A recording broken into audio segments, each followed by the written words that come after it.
परीक्षा नहीं हुई, लेकिन आज नहीं तो कल होगी। ये कोरोना महामारी आज नहीं तो कल जरूर खत्म होगी।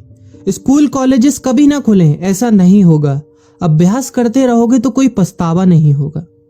कोरोना महामारी के चलते इस समय स्कूल और कॉलेजेस बंद पड़े हैं, जिसके चलते विद्यार्थियों में पढ़ाई के प्रति लापरवाही देखी जा रही है।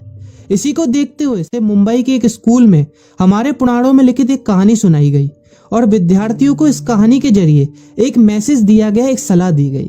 कहानी ये थी कि एक बार भगवान इंद्र किसानों से नाराज हो गए और उन्होंने घोषणा कर दी कि 12 साल तक बारिश नहीं होगी, आप फसलों को नहीं उगा पाएंगे। भगवान इंद्र से किसानों ने विनम्रता पूर्वक विनती की। किसानों की विनती को देखते हुए इंद्र ने बड़ी चालाकी से बारिश न होने का सारा श्रेय भगवान शिव के ऊपर डाल दिया और कहा कि बारिश तभी संभव है जब भगवान शिव अपना डमरू बजाएंगे।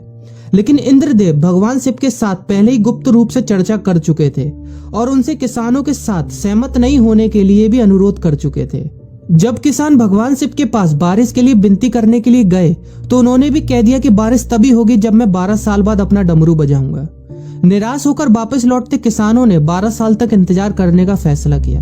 लेकिन उनमें से एक किसान वापस लौटकर नियमित रूप से अपना काम कर रहा था, खेती कर रहा था, यहाँ तक कि बीज भी बो रहा था। अन्य किसानों ने यह देखकर उस किसान का मजाक उड़ाना चालू कर दिया।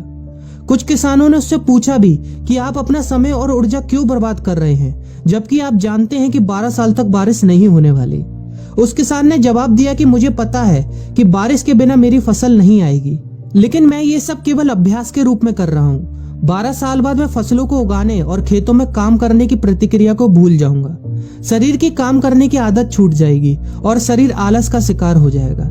इसलिए मैं अभ्यास करता रहता हूँ कि जब 12 साल बाद बारिश होगी तो मुझे काम करने में मुश्किल नहीं होगी। जब इस किसान की यह बात पार्वती जी को पता चली तो उन्होंने भी चिंतित होकर शिव जी से कहा, आप भी 12 साल बाद डमरू बजाना भूल सकते हैं। यह सुनकर भगवान शिव भी चिंतित हो गए, इसलिए कहीं वो डमरू बजाना भूल तो नहीं गए, इसकी जांच करने की सोची और अपना डमरू उठाकर बजाने की कोशिश करने लगे।